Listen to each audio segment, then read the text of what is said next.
দর্শক আমন্ত্রণ জানাচ্ছি আমাদের নিয়মিত আয়োজন কেমন আছে অর্থনীতি। আমি তৌফিকুল ইসলাম খান কথা বলবো অর্থনীতির বিভিন্ন দিক নিয়ে, কথা বলবো দেশের সুশাসন এবং অর্থনীতির বিভিন্ন সূচকের গতি প্রকৃতি নিয়ে। দর্শক, আমাদের আজকের বিষয় অর্থ পাচার এবং দুর্নীতি এবং কিভাবে আমাদের পাচারকৃত অর্থ আমরা ফেরত নিয়ে আসতে পারি। আজকে আমাদের সাথে কথা বলবার জন্য এই স্টুডিওতে উপস্থিত আছেন জনাব ফারুক মঈনুদ্দিন, তিনি ভাইস চেয়ারম্যান ব্র্যাক ব্যাংক, এবং আমাদের সাথে আছেন মোহাম্মদ তৌহিদুল ইসলাম, তিনি পরিচালক ট্রান্সপারেন্সি ইন্টারন্যাশনাল বাংলাদেশ। আপনাদের দুজনকেই আমি ধন্যবাদ জানাচ্ছি আমাদের সাথে যুক্ত হওয়ার জন্য। দর্শক, কথা বলবো তাদের সাথে, কিন্তু আমাদের সাথে একটি ছোট প্রতিবেদন আছে বাংলাদেশ টেলিভিশনের তৈরি করা, আমরা সেটা আগে দেখে নেব। গত কয়েক বছর ধরেই ডলার সংকট, ভঙ্গুর অর্থনীতি, মূল্যস্ফীতি সহ নানাবিধি টানাপোড়েনে দেশের অর্থনীতি, যার অন্যতম কারণ অর্থ পাচার। বৈশ্বিক বাণিজ্য ভিত্তিক কারসাজি, হুন্ডি, চোরাচালান সহ নানাবিধ পন্থায় বিশ্বের বিভিন্ন দেশে পাচার করা হয়েছে কমপক্ষে 2 লাখ কোটি টাকা। টাকা পাচার হওয়া দেশগুলোর মধ্যে এগিয়ে রয়েছে যুক্তরাষ্ট্র, যুক্তরাজ্য, কানাডা, মালয়েশিয়া, সিঙ্গাপুর ও সংযুক্ত আরব আমিরাত। ওয়াশিংটন ভিত্তিক আর্থিক খাতের গবেষণা সংস্থা গ্লোবাল ফাইন্যান্সিয়াল ইন্টিগ্রিটির GFI এর তথ্য বলছে, বাংলাদেশ থেকে গড়ে প্রতি বছর 753 কোটি 37 লাখ ডলার বা 80,000 কোটি টাকা পাচার হয়েছে। শুধু ব্যক্তি উদ্যোগেই নয়, অর্থ পাচার প্রক্রিয়ায় পরোক্ষভাবে যুক্ত হয়েছে দেশের একাধিক আর্থিক প্রতিষ্ঠান ও সরকারি বেসরকারি ব্যাংকও। আমাদের দেশ থেকে বিশাল অঙ্কের অর্থ পাচার হচ্ছে প্রতি বছর। বাংলাদেশ ব্যাংকের যে রিজার্ভ চুরি হয়েছে, সেখানে তো বাংলাদেশ ব্যাংকের তখন যে সর্বোচ্চ কর্তৃপক্ষ ছিল, তাদের দায় কিন্তু আমরা তখনও বলেছিলাম। সেটাকে কিন্তু আসলে পরবর্তীতে যে কমিশন করা হয়েছিল, অনুসন্ধান করা হয়েছিল, ফাইন্ডিং, সেটা কিন্তু জনগণ জানতে পারেনি। সেটা একটা চ্যাপ্টার। এটা কোনো মহলকে সুরক্ষা দেওয়ার জন্য করা হয়েছিল নাকি অন্য কিছু বিষয় ছিল, সেটা প্রশ্ন থেকেই যায়।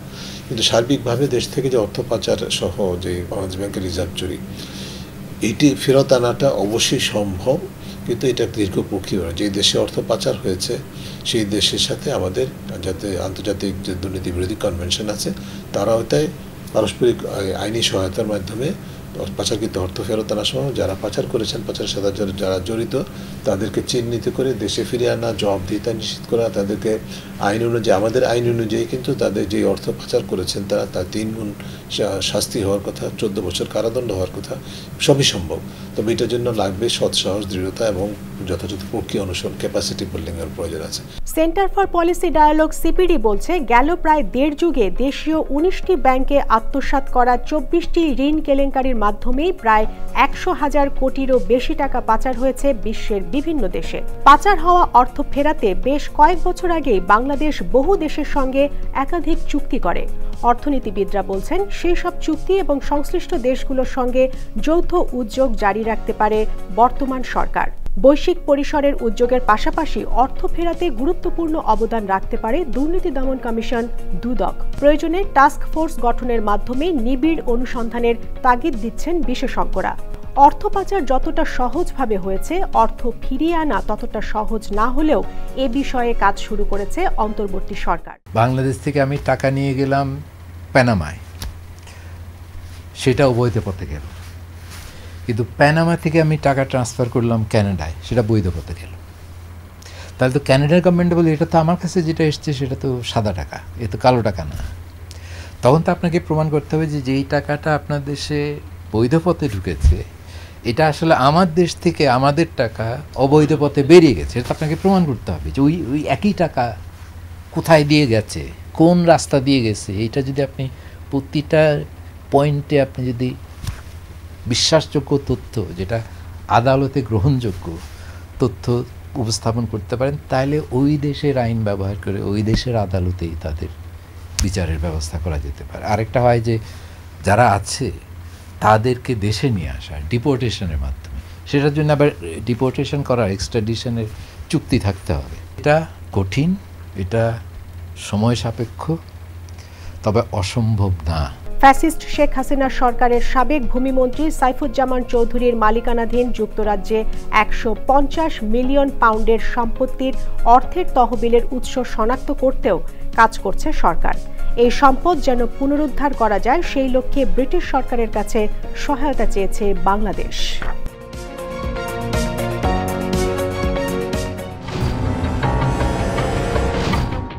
আমরা এখন মূল আলোচনায় যাব।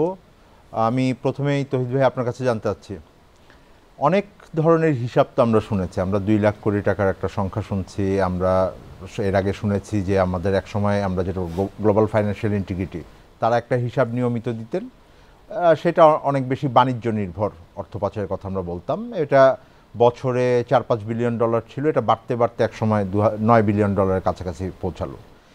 তারপরে এটার আর এস্টিমেট পাওয়া যায়নি 2015-র পরে। একটা বড় কারণ ছিল বাংলাদেশের থেকেই তথ্য দেওয়া হতো না, যে কারণে এই এস্টিমেটগুলো করা যেত না, সেইগুলো আমরা জানি। আসলে আপনাদের হিসাব কি বলে, যে আপনার কি মনে হয় যে কত টাকা হতে পারে যে এই বাংলাদেশ থেকে চলে গেছে? এত বছর ধরে আসলে অর্থ পাচার কি পরিমাণ হয় এটা আসলে কোয়ান্টিফাই করা হয় নাই। বাংলাদেশ থেকে আসলে সেরকম কোনো কাজও হয় নাই। একটি মাত্র কাজ গ্লোবালি হতো, সেটা হচ্ছে গ্লোবাল ফাইন্যান্সিয়াল ইন্টিগ্রিটি, যেটা আপনি যেটা বললেন যে 2015 সালের পরে আসলে বাংলাদেশ সেখানে কোনো জিএফআইও আসলে সেই হিসাবটা করতে পারে নাই।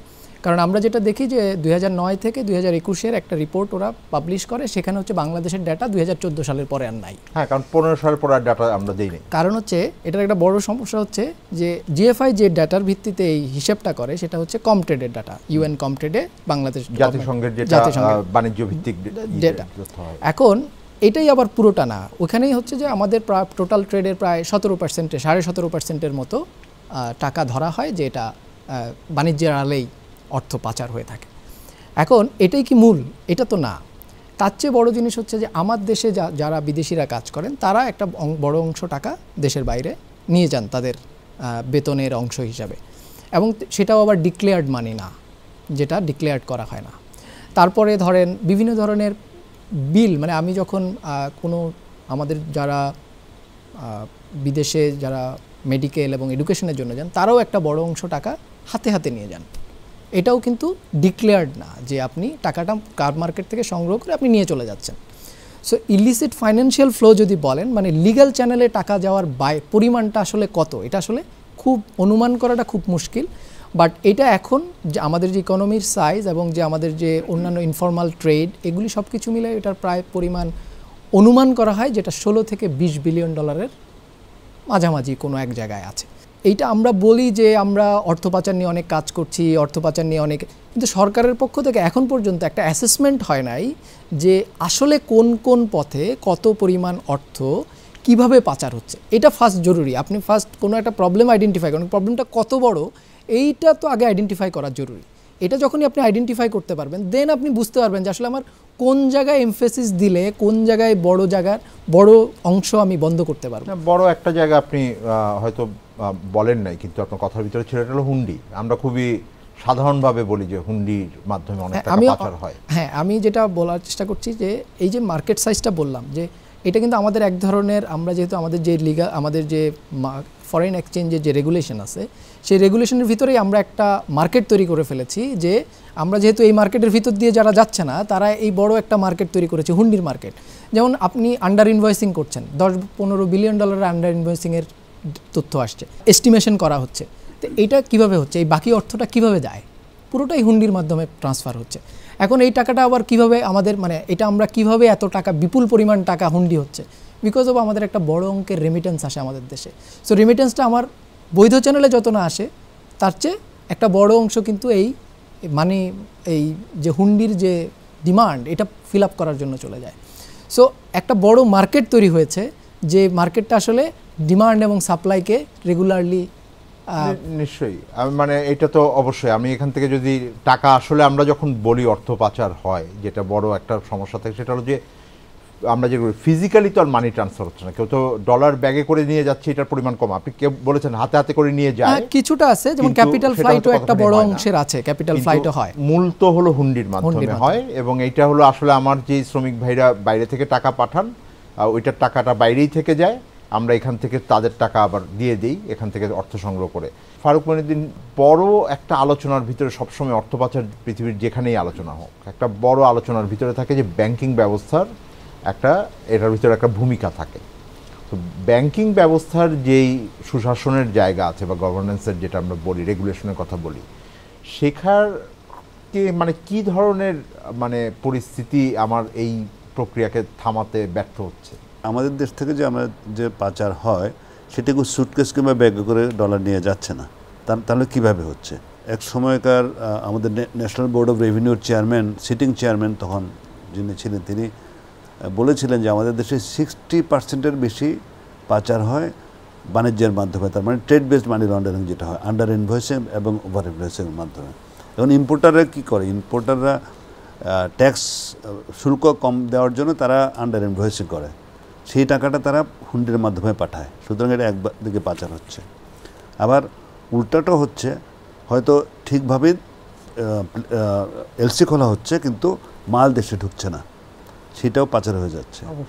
আবার এক্সপোর্টের ক্ষেত্রে তাই হয়, যা দামে বিক্রি করার কথা আমি তার চেয়ে কম দামে বিক্রি করছি, বাকি টাকাটা বাইরে থেকে যাচ্ছে, আমার গুডস বাইরে চলে যাচ্ছে, আমার সেই পরিমাণ ডলার আমাদের দেশে আসেনি, এইভাবে পাচার হচ্ছে। এটা তো ব্যাংক ব্যবস্থা, তো এটা ধরতে পারা উচিত। এখন এই পাচার রোধের জন্য কিংবা ট্রেড বেসড মানি লন্ডারিং কিংবা ট্রেডের মাধ্যমে কোনো পাচার হচ্ছে কিনা তার জন্য কিছু রেগুলেশনস এবং গাইডলাইন্স দেওয়া আছে। প্রথম কথা হচ্ছে বিদেশি যে এক্সপোর্টার তার উপরে একটা ক্রেডিট রিপোর্ট নেওয়া, তারা কেমন প্রতিষ্ঠান তারা, এক।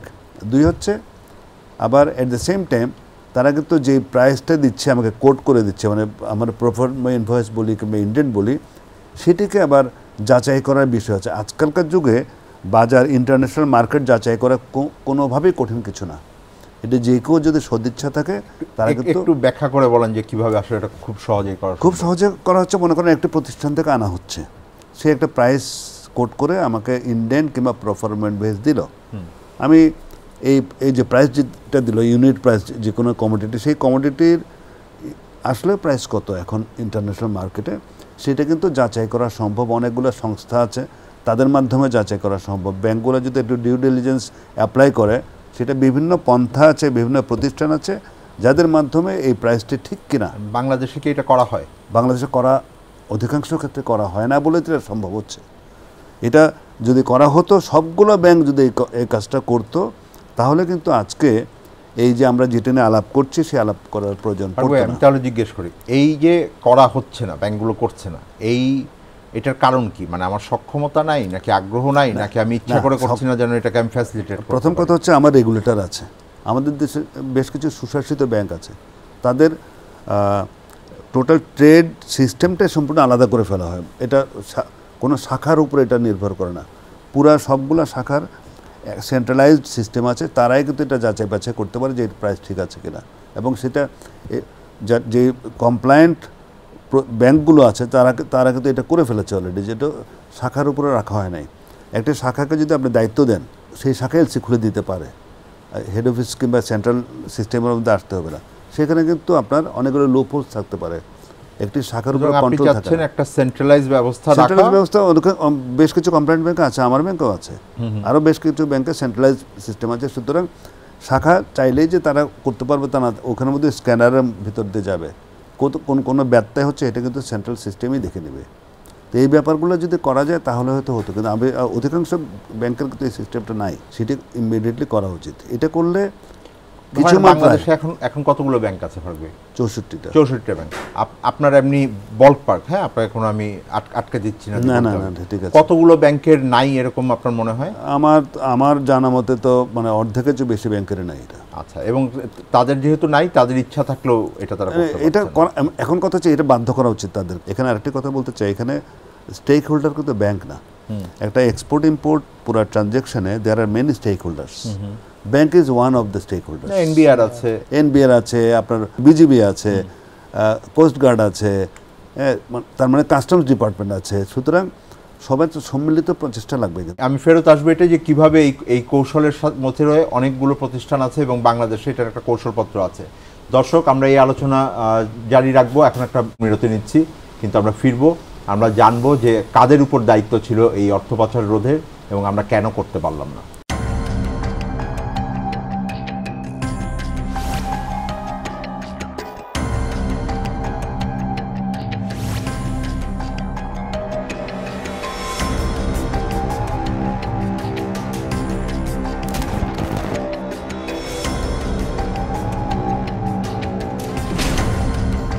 ফ্যাসিবাদের দিনলিপি, প্রযোজনা আফরোজা সুলতানা ও আল মামুন। দেখবেন প্রতি রবি থেকে বৃহস্পতিবার সন্ধ্যা ৭টায়।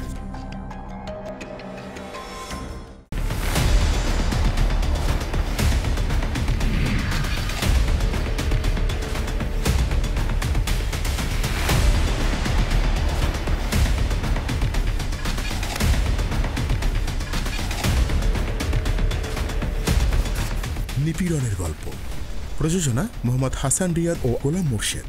দেখবেন প্রতি শুক্র ও শনিবার সন্ধ্যা ৭টায়। আমরা কথা বলছিলাম আমাদের অর্থ পাচার এবং এই পাচারকৃত অর্থ আমরা কিভাবে ফেরত আনতে পারি সেই বিষয়ে। ফারুক ভাই, আপনি কথা বলছিলেন যে শুধুমাত্র ব্যাংকিং ব্যবস্থা, কেন্দ্রীয় ব্যাংক, তাদের মাধ্যমে তো অর্থ পাচার রোধ করা যাবে না, অনেকগুলো প্রতিষ্ঠানের ভেতরে এটা থাকবে। আমি সেই অনুযায়ী সেইখান থেকেই আমি ফেরত আসবো আপনার কাছে, কিন্তু আমি তহিদ ভাইয়ের কাছে জানতে চাচ্ছি যে একটা কৌশলপত্র তো ছিল দফায় আমরা অ্যান্টি মানি লন্ডারিং, এবং সেখানে অনেকগুলো স্টেক হোল্ডারকে আইডেন্টিফাই করা ছিল। বাংলাদেশের ব্যাংকগুলো আসলে কেন এই ব্যবস্থাটা এখনও অ্যাডপ্ট করে নাই, এটা একটা বড় প্রশ্ন। এটার একটা বড় জায়গা হচ্ছে যেমন ওয়ার্ল্ড ব্যাংক এবং ইউএনওডিসি মিলে তারা কিন্তু জিএফআইয়ের সাথে করে জিএফ ট্রেড নামের একটা ড্যাশবোর্ড তৈরি করেছে, যেটা শুধুমাত্র তৈরি করা হয়েছিল রেগুলেটরি বডিগুলোর জন্য, যেমন বাংলাদেশ ব্যাংক, সেন্ট্রাল ব্যাংক, যেমন এনবিআর, কাস্টমস, এবং যে কোনো ব্যাংক চাইলেই তার আমাদের যেরকম সিআইবি করার ব্যবস্থা আছে, যে আপনি সিআইবি রিপোর্ট নেবেন। সিআইবি রিপোর্টটা একটু ব্যাখ্যা করে বলেন। যেমন ধরেন কারো যখন ঋণ নেওয়ার প্রয়োজন পড়ে তখন সে বাংলাদেশ ব্যাংক থেকে একটা রিপোর্ট নেয়, যে তার ক্রেডিট ইনফরমেশন ব্যুরোর থেকে একটা রিপোর্ট, যে আমার ঋণের তথ্যগুলো একবারে দেখে ফেলতে হবে, যে আপনি ঋণ দেওয়ার জন্য উপযুক্ত কিনা, বা আপনার কোনো ঋণ খেলাপি আছে কিনা, কোথায় কোথায় কোন কোন প্রতিষ্ঠানে তার আমার ঋণের হিস্ট্রি। সো এইটা যখন নেওয়া হয়, এটা কিন্তু বাধ্যতামূলক ঋণ দেওয়ার ক্ষেত্রে। এটা যেমন নেওয়া হয়, এইটা কিন্তু সেম এই একই জিনিস করা যায় আপনি যদি জিএফ ট্রেডের ডাটা ইউজ করেন। সেই ডাটাটা কীরকম, যে আপনি যখন একটা পণ্য কিনলেন, জিএফ ট্রেডে গত 12 বছরের বা আপনি যদি ধরেন 1 বছরের এই পণ্যর কত দাম, এভারেজ দাম কত ছিল, এই এভারেজ দামের একটা কিন্তু সার্টিফিকেশন আপনি ওখান থেকেই নিতে পারেন। আমরা যেহেতু এটা আমার একটা সার্ভিসটা আমাদের সকল প্রতিষ্ঠান কেন এখন পর্যন্ত এটা নেয় না বা এটা কেন ইউজ করে না, শুধু এই প্রতিষ্ঠানটা না, আরও অনেকগুলো প্রাইভেট প্রতিষ্ঠান আছে যারা এই বিজনেস ইন্টেলিজেন্স দেয়, যে আপনি যদি ফরওয়ার্ড বাইংও করেন, ধরেন ব্যাকএন্ডেও যদি বাইং করেন, যে সবগুলো মানে সরকারি প্রতিষ্ঠানের কাছে এই সার্ভিসটা নেওয়া উচিত, কিন্তু নেয়নি। এখন হচ্ছে 2টা প্রতিষ্ঠানের কাছে আমি মনে করি যে এটা নেওয়াটা যৌক্তিকভাবে জরুরি ছিল। একটা হচ্ছে আপনি যখন ইম্পোর্ট করতে যাচ্ছেন, আপনি যে তাকে ভ্যালুয়েশন করছেন যে পণ্যটা এত দরে কেনা হচ্ছে, এটা যেমন ব্যাংক প্রথম কথা হচ্ছে তাকে ভ্যালিডেট করার কথা, যে এটা রাইট পারচেজ, বাণিজ্যিক ব্যাংক, বাণিজ্যিক ব্যাংকের ক্ষেত্রে। এবং তারপরে এটা চেক করার কথা এনবিআর, কারণ হচ্ছে সে যখন পণ্যটা রিসিভ করে পোর্টে, কারণ হচ্ছে ওটার উপরে ট্যাক্সের ইস্যু আছে। সো ওটা যদি ট্যাক্স এক্সেমশনও পায়, কিন্তু তার হচ্ছে যে ওই যে ট্যাক্স এক্সেমশন পাচ্ছে ওটার প্রতি কত ভ্যালু গেল, এটা কিন্তু তার হিসাব করার কথা অবশ্যই। অ্যান্ড এরপরে এটার যখন মানি যখন রিসিভ হচ্ছে, এই ভ্যালুটা রাইট কিনা, এটা সেন্ট্রাল ব্যাংকেরও কিন্তু দায়িত্ব পড়ে। এখন এই যে 3টা বডি, এই 3টার বডির মানে এটা চেক করাটা একটা আমার কাছে মনে হয় যে এটা সিআইবি রিপোর্ট যেরকম আমরা এখন বাধ্যতামূলক, এটা থাকাই উচিত ছিল, বাধ্যতামূলক করা উচিত ছিল। এখন এটা আমরা কেন করি না আমরা জানি না, এটা কিন্তু অ্যাভেলেবল, গ্লোবালি এটা অ্যাভেলেবল। এই সংস্কারের আলোচনা চলছে, একটা খুবই গুরুত্বপূর্ণ সংস্কার, একটা তো হচ্ছে যে পাচারকৃত অর্থ আমি ফেরত আনবো, সেইটা তো আমার একটা চিন্তা, কিন্তু আর যেন পাচার না হয় সেইটার একটা বড় সংস্কার কি এটা হতে পারে, যে পাচার এইটা আমি বাধ্যতামূলক করে দিব? যারা এই বিষয়টা বাস্তবায়ন করবেন, যেমন বাংলাদেশ ব্যাংক, যেমন এনবিআর, তারপরে হচ্ছে আমরা যদি বলি যে সরকার, ওভারঅল সরকার, তাদের কি রাজনৈতিক কমিটমেন্ট আছে কিনা, বা তারা এটাকে ফ্যাসিলিটেট করছে কিনা। এখন কথা হচ্ছে আপনি সিস্টেমটাই যদি এই পুরো প্রসেসটাকে ফ্যাসিলিটেট করে, আপনি এটা আটকাতে পারবেন না, আপনি যতই নিয়ম কানুন করেন। এখন কোনো একটা ব্যাংকে বললো যে এটা তোমাকে নিতে হবে, সে একটা ফলস ডকুমেন্টেশন আপনাকে দিয়ে দিল। এখন এটার একটা সিস্টেম বের করতে হবে যাতে সে এটা ফাঁকি দিতে না পারে। এই টাকা ফেরত আনার ক্ষেত্রে যে কৌশলপত্র করেছি সেখানে আসলে আমরা গত 10 বছরে আমরা এখন পর্যন্ত প্রথমে এটার ফোকাস ছিল হচ্ছে অ্যাটর্নি জেনারেল অফিস। বিএফআইও এটা লিড করতো একটা সময় মূলত হচ্ছে অ্যাটর্নি জেনারেল অফিস থেকে এমএলআর গুলো যায়, তারপরে সেটাতে যুক্ত হলো বিএফআইও। একটা সময় এটা চলে আসলো বাংলাদেশ ব্যাংকে, তারপরে সেটা নিয়ে যাওয়া হলো ফরেন মিনিস্ট্রিতে। এখন এই যে সংস্থাগুলোর মধ্যে কোঅর্ডিনেশন যে এবং কে লিড করবে, কে আসলে জিনিসটা, এগুলো অনেকগুলো মিটিং হয়েছে, কিন্তু আসলে এই শুধুমাত্র এই যে সমন্বয়হীনতা। আমার মনে আছে দুটো কৌশলপত্র হয়েছিল, অ্যাকশন প্ল্যান করা হয়েছিল, কার দায়িত্ব এটাও করা হয়েছিল, কিন্তু সেগুলোর বাস্তবায়ন আসলে মানে কেউই ফলো আপ করেন নাই বা এটাকে করেন নাই, এটা একটা জায়গা ছিল। আর কোনোদিন আমি যেটা জানার জন্য যে আসলে যদি আমরা এইটা করতে চাই, অবশ্যই এটা একটা সংস্কার ব্যাপার। আমি দুটো প্রশ্ন আপনাকে রাখছি। একটা হলো এই যে এত সংস্কারের জন্য বিভিন্ন আমরা যে ঋণও নিচ্ছি, IMF বা নিচ্ছি, তাদের অনেক ধরনের কন্ডিশনের কথা আমরা জানি। এই ধরনের কন্ডিশন না থাকাটা এটার ঘাটতি কিনা, এটা হলো এক। দ্বিতীয় হলো যে এটা অ্যাফোর্ড করতে পারা কি অনেক কঠিন হবে ব্যাংকগুলোর জন্য, নাকি এটা আসলে এমন কোনো ব্যাপার না? IMF এর ঋণের শর্তের কথাই বলেন, সেই ব্যাপারে আমার দুটা কথা আছে। সেটা প্রথম কথা হচ্ছে যে দেখেন আমাদের যে IMF যে লাস্ট ঋণটা বাংলাদেশে দিচ্ছে, সেগুলো এখন কিস্তি হিসাবে দেওয়া হচ্ছে। বেশ কিছু তারা স্টেজেস ছিল যারা বিভিন্ন ট্রান্সে এটা ডিসবার্স করবে, তার জন্য বেশ কিছু শর্ত দেওয়া ছিল।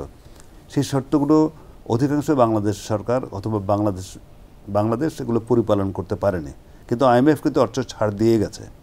সুতরাং আমার এখানে অবজারভেশনটা এটা হচ্ছে, IMF কিন্তু তারা যেহেতু বাণিজ্যিকভাবেই তাদের এটা একটা ঋণ দেওয়াটা তাদের একটা বাণিজ্য, সুতরাং এটা সত্যি কথা। সুতরাং তারা দেখছে যে শর্ত পালন করছে না, যদি শর্ত পালন করতে আমি বাধ্য করি কিংবা শর্ত পালনের জন্য যদি আমি স্ট্রিক্টলি ডিসবার্স না করি, তো আমার লোনটা ডিসবার্স হবে না। সুতরাং তারা কিন্তু এই ব্যাপারে একটা লেনিয়ান ভিউ নিয়েছিল, সেই কারণে তারা কিন্তু কিস্তিগুলো দিয়ে যাচ্ছে শর্ত পালন না করা সত্ত্বেও। সুতরাং এটা আমাদেরই জাতীয়ভাবে এটাকে সামনে নিয়ে আসা। সুতরাং এখানে প্রথম কথা হচ্ছে এটা। সুতরাং এইসব শর্ত যে তারা দিবে, আমরা নিজেরা কেন করছি না, কেন IMF শর্ত আমাকে দিতে হবে, এটা হচ্ছে একটা জিনিস। দ্বিতীয় জিনিসটা যেটা হচ্ছে কৌশলপত্রের কথা বললাম, CAB রিপোর্ট নেওয়া যদি ঋণ দেওয়ার আগে আমি বাধ্যতামূলক করতে পারি, তাহলে আমি এটা কেন বাধ্যতামূলক করছি না?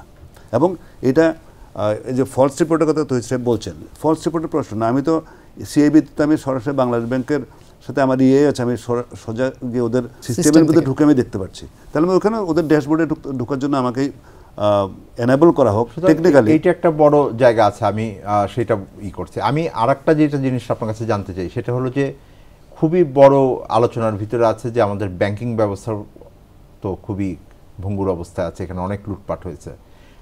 আপনি কি মনে করেন মানে এইটার সাথে এই অর্থ পাচারের কতখানি যুক্ততা রয়েছে? অবশ্যই যুক্ত আছে। কারণ কথা হচ্ছে যে আমরা প্রথমে সবসময় সদিচ্ছার কথা বলছি, আমরা বারবার বলছি যে সদিচ্ছা থাকলে সবই সম্ভব।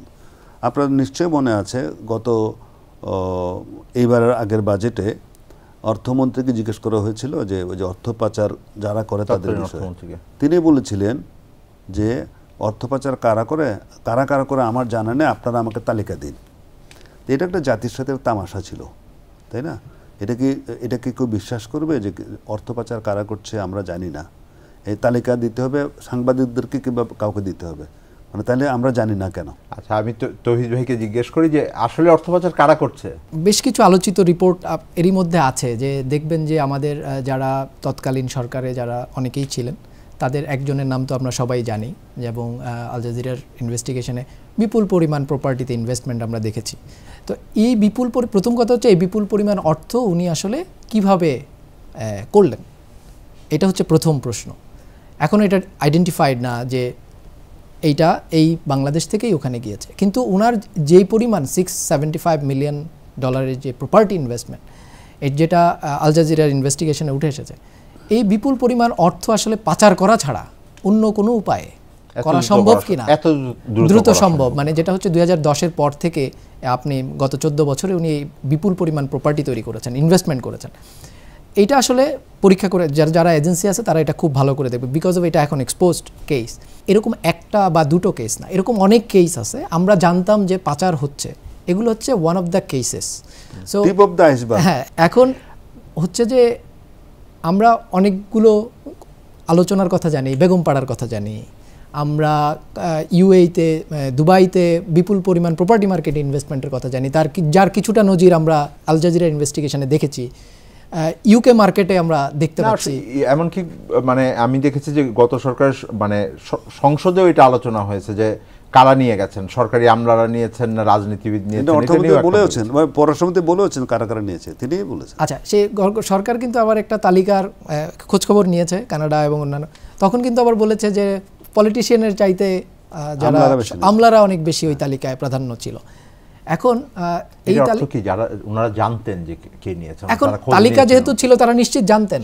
এখন কেন ওনারা ব্যবস্থা নেন নাই, এটা আমরা তো বলি সবসময় যে রাজনৈতিক সদিচ্ছা যদি থাকতো তাহলে আপনি সেটা আটকানোর ব্যবস্থা করতে পারতেন। যেমন আমি আপনাকে একটা উদাহরণ দিই, যখন বাংলাদেশে ফরেক্স রিজার্ভ পড়তির দিকে ছিল, খুব ক্রাইসিস হচ্ছিল, আমরা কিন্তু নেসেসারি আইটেম ছাড়া, এসেনশিয়াল আইটেম ছাড়া অনেক আইটেমে ইম্পোর্টটা আমরা নিরুৎসাহিত করছিলাম। তখন সেন্ট্রাল ব্যাংক গভর্নর বললেন যে উনি বেশ কিছু উদাহরণ পেয়েছেন যেগুলোতে ওভার প্রাইসিং করা হয়েছে, কোনো কোনো ক্ষেত্রে 8 গুণ 10 গুণ 20 গুণ পর্যন্ত। তো হঠাৎ করে ওনারা এটা ধরতে পারলেন, গত 10 বছর ধরে কেন পারলেন না? এই ঘটনাটা তো ঘটছিল, একদিন ধরে ঘটছে না, ওইবারই প্রথম ঘটে নাই। তার মানে হলো যে এটা আসলে সিস্টেমেটিক ছিল। মানে আমরা ব্যাংকিং সিস্টেমে এরকম একটা সিস্টেম তৈরি করে ফেলেছিলাম যে আমরা এই বাণিজ্যের আড়ালে এইভাবে করে আসলে আমরা অর্থ পাচার করব, বা আমরা করছি, এবং এটার একটা সিস্টেম তৈরি হয়ে গেছিল। নিঃসন্দেহে এই সিস্টেম তো অবশ্যই এখন ভাঙার কথা আমরা আলোচনা করেছি। আমরা এখন একটা বিরতিতে যাচ্ছি।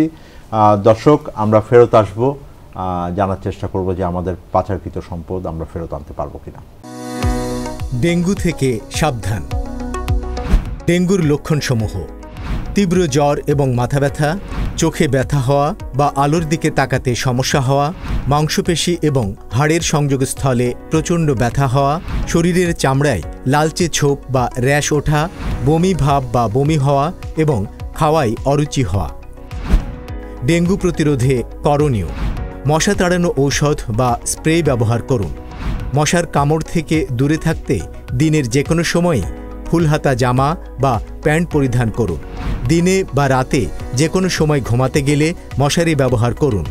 ফুলের টবে বা অন্য কোনো স্থানে বদ্ধ পানি থাকলে তা পরিষ্কার করুন।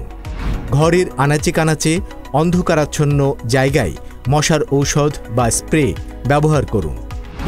ডেঙ্গু প্রতিকারে করণীয়: ডেঙ্গু আক্রান্ত ব্যক্তিকে অবশ্যই মশারির ভেতরে রাখুন। অতি দ্রুত আক্রান্ত ব্যক্তিকে নিকটস্থ হাসপাতালে নিয়ে যান বা ডাক্তারের পরামর্শ নিন। জ্বরে প্যারাসিটামল ব্যতীত অন্য ব্যথানাশক ঔষধ খাওয়া থেকে বিরত থাকুন। রোগীকে বেশি তরল খাবার খাওয়ান। বিশ্রাম নিন এবং রক্তচাপ কমে যাচ্ছে কিনা তা নিয়মিত পরীক্ষা করুন। আপনার বাসা এবং আশেপাশে জমে থাকা পরিষ্কার পানিতে বংশবিস্তার করে এডিস মশা। তাই বাসার ভেতর ও আশেপাশে পানি জমার স্থান চিহ্নিত করে 2-3 দিন পর পর পরিষ্কার করুন। সচেতন হন, সুস্থ থাকুন। দর্শক, আবার আপনাদেরকে আমন্ত্রণ আমাদের নিয়মিত আয়োজন কেমন আছে অর্থনীতি। আমরা আলোচনা করছিলাম যে আমাদের পাচারকৃত অর্থ আমরা ফেরত আনতে পারবো কিনা। আমরা আপনাদের সাথে আলোচনা করব, তার আগে আমরা জানতে চেয়েছিলাম মানুষের কথা। একটা ছোট প্রশ্ন আছে কিছু, একটি প্রশ্ন অন্তত আমরা দেখে আসি। আমরা বিভিন্নভাবে জেনেছি যে বাংলাদেশ থেকে অনেক অর্থ পাচার হয়ে গেছে। এই অর্থ আসলে বাংলাদেশের অর্থনৈতিক সংকটের সময়ে ফিরিয়ে আনা জরুরি। তবে প্রশ্ন হচ্ছে যে এই অর্থ কিভাবে ফিরিয়ে আনা সম্ভব। এটাই এখন সবচেয়ে বড় প্রশ্ন, যে অর্থ পাচার হয়েছে আমরা জানি, তার পরিমাণ নিয়ে কিছু দ্বিমত থাকতে পারে, কিন্তু এটা যে বিপুল অঙ্কের এটাতে কোনো সন্দেহ নাই। ফারুক মনিউদ্দিন, আপনার কাছে জানতে যাব, আমরা আসলে পারবো টাকা ফেরত নিয়ে আসতে? আমি বিশ্বাস করি পারবো, তবে মূল বিষয়টা হচ্ছে এটি সময় সাপেক্ষ হতে পারে, জটিল হতে পারে, আইনগত অনেকগুলো বিষয় আছে, সেগুলো আমাদেরকে ওভারকাম করতে হবে, কিন্তু অসম্ভব বলে আমি মনে করি না। এখানে আরেকটি বিষয় আছে, দেখেন, আমি সবসময় একটা কথা বলি যে আমাদের দেশ থেকে যে কোনো বৈধভাবে টাকা নিয়ে গিয়ে বাইরে গিয়ে সম্পত্তি কেনা যায় না, এটা সবাই জানার কথা। যেসব দেশে যাচ্ছে, যেসব 4-5টা দেশের কথা রিপোর্টে এসছে, সেই সব দেশে যখন মানুষ প্রপার্টি কেনে, আমার কাউন্টারপার্ট সরকার তারাকে কখনো প্রশ্ন করেছে যে বাংলাদেশি বংশোদ্ভূত লোক তিনি কিভাবে বাংলাদেশ থেকে ওইখানে গিয়ে সেই সব দেশে গিয়ে সম্পত্তি কিনছেন, এই প্রশ্নগুলো তারা কখনো করেনি। এখন যেটা সম্ভব, আমি কেন বলছি সম্ভব হচ্ছে যে আমি ঠিক সবসময় আইনি প্রক্রিয়া যে সবসময় হবে তা নয়।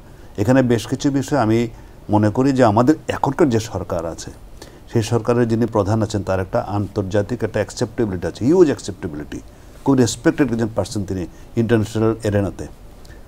আমি মনে করি যদি তিনি দ্বিপাক্ষিকভাবে যে 4-5টা দেশের কথা আমরা বলছি, আমি মিডল ইস্ট বাদই দিলাম, আরও 4টি দেশ যারা সভ্য দেশ, উন্নত দেশ বলে তাদের আমরা মনে করি, সবাই সারা বিশ্বই মনে করে, তাদের সাথে যদি দ্বিপাক্ষিকভাবে আমরা কোনো কথা বলতে পারি, এটা আমি আইনের কথা বলছি না, আমাদের কূটনৈতিক সম্পর্ক এবং গুডউইল ব্যবহার করা, অনেক সময় কূটনীতি কিন্তু ব্যক্তিগত সম্পর্কের উপর নির্ভর করে, এটা সার্বিকভাবে গ্লোবালি অ্যাকসেপ্টেড। সুতরাং আমরা যদি এখন যদি সেই সদিচ্ছাটা আমরা দেখা যে আমাদের মাননীয় প্রধান উপদেষ্টা তিনি যদি তার যে ইমেজ, তার যে অ্যাকসেপ্টেবিলিটি নিয়ে এই ব্যাপারে আমরা যদি দ্বিপাক্ষিকভাবে কথা বলি, তখন আইনের ব্যাপারগুলো হয়তো কিছুটা গৌণ হয়ে আসবে, কিংবা সেগুলোর ব্যাপারে কোনো ব্যবস্থা নেওয়া যাবে।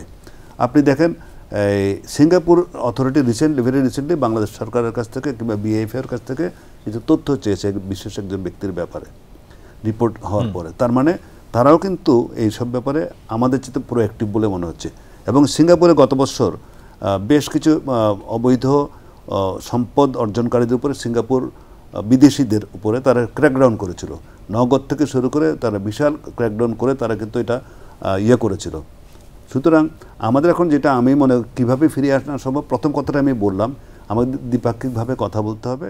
তহিদ ভাই, আপনি তো আমি যেটা জানার জন্য করেছেন যে আমাদের পুরনো অভিজ্ঞতা আছে টাকা ফেরত আনার, আমাদের এই অভিজ্ঞতা আছে টাকা ফেরত দেওয়ার। আসলে মানে এটা তো দিন শেষে এটা আইনি প্রক্রিয়া, এবং সেই প্রক্রিয়াকে পালন করার জন্য আমি জানি যে আপনি বলবেন যে রাজনৈতিক সদিচ্ছা লাগবে, এটা দরকার আছে, কিন্তু তার বাইরে আইনি প্রক্রিয়ার মাধ্যমে যেই কারিগরি জায়গাটি রয়েছে, সেই কারিগরি জায়গাটিতে আমাদের কতখানি গুরুত্ব দেওয়া উচিত? খুব বেশি দিন হয় নাই, 3-4 বছর আগেই আমরা প্রায় $1.5 মিলিয়ন অর্থ কিন্তু ইউকে গভর্নমেন্টকে ফেরত দিয়েছি। দুটো ওখান থেকে অবৈধ এসেছিল, আমরা ফেরত দিয়েছি। এবং আমরাও বাংলাদেশেও বেশ বড় অঙ্কের একটা টাকা আমরা কিন্তু সিঙ্গাপুর থেকে ফেরত নিয়ে এসেছি সিমেন্টসের মামলায়। তার মানে হলো এটা সম্ভব এবং এটার প্রমাণ আছে এবং এটা বেশ ভালোই কাজ করে। কতদিন সময় লাগতে পারে?